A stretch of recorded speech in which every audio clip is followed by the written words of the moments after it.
Good morning children's. कल हमने शब्द रचना पढ़ी थी, लेसन नंबर 3,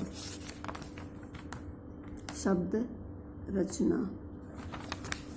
वर्णों के सार्थक समूह को शब्द कहते हैं। शब्द किसे कहते हैं?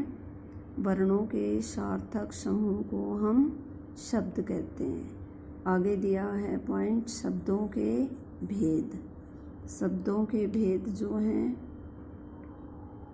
वो दिए गए हैं। शब्दों को 3 आधार पर बांटा गया है। कल भी मैंने बताया था शब्दों को 3 आधार पर बांटा गया है।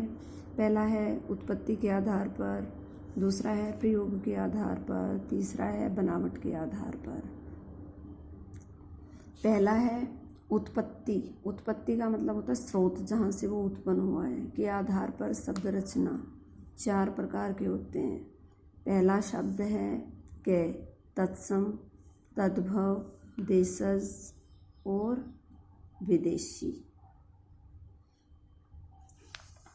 के तत्सम शब्द। तत्सम शब्द वो शब्द होते हैं जो संस्कृत भाषा से हिंदी भाषा में ज्यों के त्यों लिए जाते हैं। देखो डेफिनेशन दी हुई है यहाँ पर।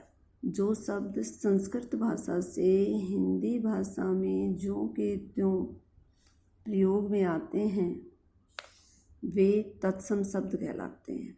तत्सम शब्द की छोटी सी डेफिनेशन है। जो शब्द संस्कृत भाषा से हिंदी भाषा में ज्यों के त्यों लिए जाते हैं उन्हें तत्सम शब्द कहते हैं। जैसे दधी। दधी का अर्थ होता है दही। दधी जो है वो दही होता है। क्षेत्र माने खेत होता है। सत्यम माने सच होता है। और ग्राम माने गांव। मतलब ये शब्द जो है ज्यों के त्यों लिए गए हैं हिंदी भाषा में संस्कृत से, इसलिए ये संस्कृत के ही शब्द हैं। मैंने इनकी हिंदी बताई है आप लोगों को। अगला है खे, तद्भव। तद्भव शब्द की डेफिनेशन है संस्कृत के ऐसे शब्द जो कुछ रूप बदलकर हिंदी में प्रयोग किए जाते हैं वे तद्भव शब्द कहलाते हैं। तद्भव शब्द का अर्थ है संस्कृत के ऐसे शब्द जो कुछ रूप बदलकर हिंदी में प्रयोग किए जाते हैं वे तद्भव शब्द कहलाते हैं। यानी कि इनका रूप बदला जाता है। जैसे संस्कृत के शब्द था दही, दधी। दधी का रूप बदल दिया, क्या होता है दही। संस्कृत का शब्द था, देखो ऊपर दिया हुआ है ना, ये संस्कृत के शब्द थे दधी, लेकिन तद्भव में क्या किया, इनका रूप बदल दिया गया है। तो दधी का क्या कर दिया है दही। क्षेत्र था तो उस क्षेत्र का मैंने अर्थ बताया था खेत। देखो यहाँ पर खेत है। सत्य है, सत्य का अर्थ होता है सच। और ग्राम, संस्कृत में ग्राम बोलते हैं। जब रूप बदला जाता है तो वो गांव अर्थ देता है आदि। देखो इसमें दिया गया है तत्सम तद्भव शब्द के कुछ अन्य उदाहरण। कुछ उदाहरण दिए गए हैं। अब तत्सम शब्द से हम तद्भव में कैसे परिवर्तित करते हैं। तत्सम शब्द वो शब्द होते हैं जो संस्कृत के होते हैं और हिंदी में ज्यों के त्यों लिए जाते हैं। लेकिन तद्भव शब्द वो होते हैं जिसमें कुछ परिवर्तन हो जाता है, बदलाव, यानी संस्कृत से उसकी हिंदी ट्रांसलेट हो जाती है। जैसे इसमें दिया गया है रात्रि। रात्रि माने होती है रात। रात्रि शब्द संस्कृत का है लेकिन उसको बदल करके हिंदी में कर दिया गया है रात। अग्नि माने आग। दुग्धम शब्द का अर्थ होता है दूध।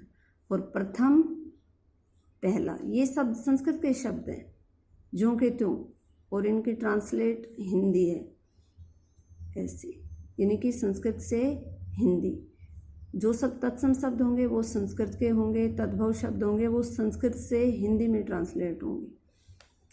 तत्सम शब्द हस्त। हस्त का अर्थ होता है हाथ। सर्प सांप। कार्य काम। स्वर्ण सोना। चंद्र चांद। कर्ण माने कान। संस्कृत में कर्ण बोलते हैं, हिंदी में कान बोलते हैं। आम्र। आम्र माने आम। दंत, दंत का अर्थ होता है दांत। ग देखो, ग है देशज शब्द, देशज शब्द, देशज का अर्थ है देश में उत्पन्न। जो शब्द भारत के विभिन्न क्षेत्रों से आम बोलचाल की भाषा से लिए गए हैं उन्हें देशज शब्द कहते हैं, जैसे पगड़ी, खींचड़ी, जूता आदि। यानी कि कहने का मतलब यह है देशज शब्द वो होते हैं जो छोटे से क्षेत्र में बोले जाते हैं, जैसे अपने हरियाणा में बोली जाती है पगड़ी, देहाती बोली, उन शब्दों को, जैसे खींचड़ी है, जूता है, हम जूता बोलते हैं, वरना अदर भाषा में इसको शूज़ वगैरह कुछ बोलते हैं ना, देहाती भाषा में जूता, खींचड़ी, पगड़ी, ये छोटे छोटे क्षेत्रों में बोली जाने वाली भाषा है। देशज का अर्थ है देश में उत्पन्न, क्यों अपने देश में उत्पन्न। जो शब्द भारत के विभिन्न क्षेत्रों में आम बोलचाल की भाषा से लिए गए हैं उन्हें देशज शब्द कहते हैं। आम बोलचाल की भाषा से लिए गए हैं वही देशज शब्द कहलाते हैं। जैसे इसमें उदाहरण भी दिया गया है, पगड़ी, खींचड़ी, जूता आदि। विदेशी शब्द, विदेशी यानी आगत शब्द, जो शब्द दूसरे देश की भाषाओं से लिए गए हैं और वो शब्द हिंदी भाषा में आए हैं वे विदेशी शब्द कहलाते हैं। इसमें डेफिनेशन दी गई है, जो शब्द दूसरे देशों की भाषाओं से हिंदी में आए हैं वे विदेशी शब्द कहलाते हैं। लेकिन वो जो कि त्यों लिखे जाते हैं, जैसा बोला जाता है उनको वैसे ही लिखा जाता है। जैसे स्कूल, आप भी बोलते हो स्कूल, रुमाल, अलमारी, आलपिन आदि। ये शब्द कैसे हैं? विदेशी। और देशी शब्द कौन से हैं अपने? पगड़ी है, खिचड़ी है, जूता आदि। अगला है, प्रयोग के आधार पर शब्द दो प्रकार के होते हैं। मतलब शब्दों का जब प्रयोग किया जाता है तो शब्द दो प्रकार के होते हैं। पहला शब्द है विकारी शब्द, दूसरा शब्द है अविकारी शब्द। विकारी शब्द, विकार होता है मतलब बदलाव, जिनमें लिंग, वचन, काल के कारण जिन शब्दों में परिवर्तन आ जाता है वे विकारी शब्द कहलाते हैं।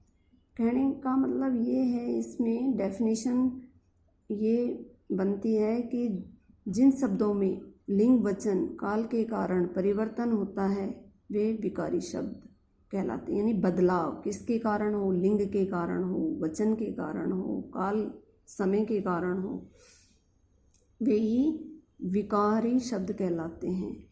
विकार का मतलब होता है बदलाव। जैसे संज्ञा, संज्ञा शब्दों के कारण, स्वरनाम, क्रिया भी बदलती रहती है। स्वरनाम हम किसी के स्थान पर, जैसे मोहन है, मोहन जाता है, उसके स्थान पर मोहन यूज नहीं करके बह जाता है, ऐसे भी बोल सकते हैं। हो गया ना बदलाव, क्योंकि हमने संज्ञा के स्थान पर स्वरनाम का प्रयोग कर दिया है। और क्रिया में भी परिवर्तन होता है, जाना, खाना, पीना, सोना, उठना, बैठना कोई एक क्रिया नहीं है, बहुत सारी क्रियाएं हैं। और विशेषण, विशेषता भी एक नहीं है, काला, मोटा, पतला, तो इनमें क्या होता रहता है? बदलाव। इसलिए ये शब्द विकारी शब्द कहलाते हैं, जिनमें किनके कारण बदलाव होता है? लिंग, वचन और काल के कारण। अविकारी शब्द, अविकारी का मतलब होता है जिसमें कोई विकार उत्पन्न ना हो। विकार माने बदलाव, हर परिस्थिति में वो समान ही रहे। इसकी डेफिनेशन देखो, जिन शब्दों में किसी भी स्थिति में कोई भी बदलाव नहीं आता है वे अविकारी शब्द कहलाते हैं। जैसे कि दिया गया है क्रिया विशेषण।